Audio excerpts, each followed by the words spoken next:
Hello everyone, welcome back to our channel Login Assist. In this guide video, I will show you how to accept request on Jodel.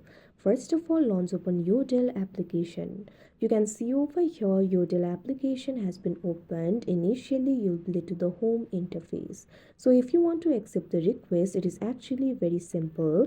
For that, what you have to do is tap on the chat option that you can see at the bottom of your screen. Now you'll be led to your chat interface. So if somebody has sent you the request, you'll be able to see it in the chat interface. Right now I do not have any request, but I'll tell you what to do. If there is any request in your inbox, you'll be able to see the chat request sent by that particular person. What you have to do is tap on it. After you do that, you'll be able to find the option for accept.